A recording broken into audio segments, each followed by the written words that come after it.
ನಮಸ್ಕಾರ ವೀಕ್ಷಕರೇ. ರಾಜ್ಯದಲ್ಲಿ ಈ ವರ್ಷ ಇದುವರೆಗೆ 327 ಹಸುಗೂಸುಗಳು ತಮ್ಮ ಅಮ್ಮನನ್ನ ಕಳೆದುಕೊಂಡಿವೆ. 9 ತಿಂಗಳು ಕಂದನ ಕನವರಿಕೆಯಲ್ಲಿ ಕಾದಿದ್ದ 327 ತಾಯಂದಿರು ಹೆತ್ತ ಮಗುವನ್ನು ಕಣ್ತುಂಬಿಕೊಳ್ಳೋ ಮುನ್ನವೇ ಮತ್ತೆ ಬಾರದ ಲೋಕಕ್ಕೆ ತೆರಳಿದ್ದಾರೆ. ಇತ್ತ ಅಮ್ಮನ ಸ್ಪರ್ಶವಿಲ್ಲದೆ ಪೋಷಣೆ ಇಲ್ಲದೆ 327 ಶಿಶುಗಳು ತಬ್ಬಲಿಗಳಾಗಿವೆ. ಈ ಎಲ್ಲ ಸಂಕಟಕ್ಕೆ ಮುಖ್ಯ ಕಾರಣವೇ ರಾಜ್ಯದ ಸರ್ಕಾರಿ ಆಸ್ಪತ್ರೆಗಳ ದುಸ್ಥಿತಿ, ಕಳಪೆ ಗುಣಮಟ್ಟದ ಔಷಧ ಮತ್ತು ಚಿಕಿತ್ಸೆ. ನಮ್ಮ ರಾಜ್ಯದ ಆರೋಗ್ಯ ಮಂತ್ರಿ ದಿನೇಶ್ ಗುಂಡೂರಾವ್ ಅವರೇ ಹೇಳಿರುವಂತೆ ಕೇವಲ 1 ವರ್ಷದಲ್ಲಿ ರಾಜ್ಯದಲ್ಲಿ 327 ಬಾಣಂತಿಯರು ಸಾವನ್ನಪ್ಪಿದ್ದಾರೆ. ಬಳ್ಳಾರಿಯ ಜಿಲ್ಲಾಸ್ಪತ್ರೆ ಬಿಮ್ಸ್ನಲ್ಲಿ ಬಾಣಂತಿಯರ ಸರಣಿ ಸಾವಾಗಿತ್ತು. ಕೇವಲ ದಿನಗಳ ಅಂತರದಲ್ಲಿ 5 ಬಾಣಂತಿಯರು ಸಾವನ್ನಪ್ಪಿದ್ದರು. ಈ ವಿಚಾರ ಬಹಿರಂಗವಾಗುತ್ತಿದ್ದಂತೆ ವಿಷಾದ ವ್ಯಕ್ತಪಡಿಸಿದ್ದ ಬಿಜೆಪಿ ತನಿಖೆಗಾಗಿ ಆಗ್ರಹಿಸಿತ್ತು.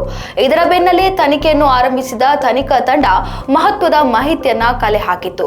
ಆಸ್ಪತ್ರೆಗಳಲ್ಲಿ ಬಾಣಂತಿಯರಿಗೆ ನೀಡಿದ ಕಳಪೆ ಗುಣಮಟ್ಟದ ಚಿಕಿತ್ಸೆಯೇ ಇದಕ್ಕೆಲ್ಲ ಕಾರಣ ಎಂಬುದಾಗಿ ತಿಳಿದಿತ್ತು.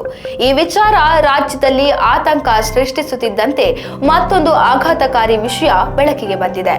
ಬಳ್ಳಾರಿ ಜಿಲ್ಲಾಸ್ಪತ್ರೆಯಲ್ಲಿ ಬಾಣಂತಿಯರ ಸರಣಿ ಸಾವಿನ ಬೆನ್ನ ಹಿಂದೆಯೇ ಬೆಳಗಾವಿಯ ಬಿಮ್ಸ್ ಸೇರಿದಂತೆ ಜಿಲ್ಲೆಯ ವಿವಿಧ ಸರ್ಕಾರಿ ಆಸ್ಪತ್ರೆಗಳಲ್ಲಿ 6 ತಿಂಗಳ ಅವಧಿಯಲ್ಲಿ 29 ಬಾಣಂತಿಯರು ಹಾಗೂ 1 ವರ್ಷದ ಅವಧಿಯಲ್ಲಿ 322 ನವಜಾತ ಶಿಶುಗಳು ಮೃತಪಟ್ಟಿರುವ ಆಘಾತಕಾರಿ ಮಾಹಿತಿ ಹೊರಬಿದ್ದಿದೆ.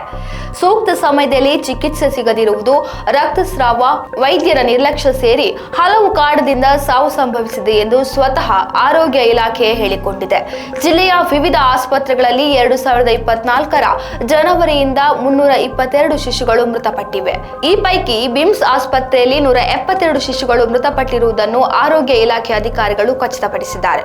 ಬೆಳಗಾವಿ ಜಿಲ್ಲೆಯಲ್ಲಿ ಕಳೆದ ಏಪ್ರಿಲ್ನಿಂದ ಅಕ್ಟೋಬರ್ವರೆಗೆ 29 ಬಾಣಂತಿಯರು ಹಾಗೂ 1 ವರ್ಷದ ಅವಧಿಯಲ್ಲಿ 322 ಶಿಶುಗಳು ಮೃತಪಟ್ಟಿವೆ ಎಂದು ಪ್ರಭಾರಿ ಜಿಲ್ಲಾ ಆರೋಗ್ಯ ಮತ್ತು ಕುಟುಂಬ ಕಲ್ಯಾಣ ಇಲಾಖೆ ಅಧಿಕಾರಿ ಶರಣಪ್ಪ ಗಡೇದ ತಿಳಿಸಿದ್ದಾರೆ. ರಾಜ್ಯದ ಜನರನ್ನು ಬೆಚ್ಚಿ ಬೀಳಿಸುವ ವರದಿ ಪ್ರಕಟವಾಗಿದ್ದರೂ ರಾಜ್ಯದಲ್ಲಿ ಆಡಳಿತ ನಡೆಸುತ್ತಿರುವ ಸರ್ಕಾರ ಮಾತ್ರ ಒಂದೊಂದೇ ಕಾರಣವನ್ನ ನೀಡ್ತಾ ಇದೆ.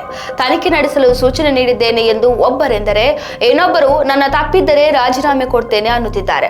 ಆಡಳಿತಕ್ಕೆ ಬಂದು ಇಷ್ಟು ದಿನ ಸರಿಯಾಗಿ ತನಿಖೆ ನಡೆಸದೆ ಸರ್ಕಾರಿ ಆಸ್ಪತ್ರೆಗಳನ್ನ ನಿರ್ಲಕ್ಷಿಸಿದ್ದ ಸರ್ಕಾರ ಈಗ ತನಿಖೆ ನಡೆಸಿದರೆ ಸಾವನ್ನಪ್ಪಿರುವ ತಾಯಂದಿರು ಮರಳಿ ಬಂದ್ದಾರೆ.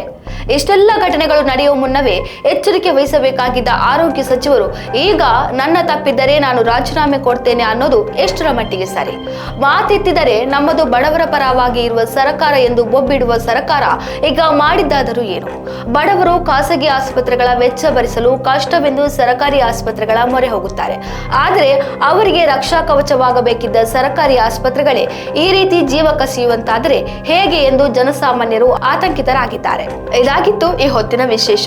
ಇನ್ನಷ್ಟು ಹೆಚ್ಚಿನ ವಿಚಾರಗಳಿಗಾಗಿ ನೋಡ್ತಾ ಇರಿ ರಿತಮ್ ಕನ್ನಡ.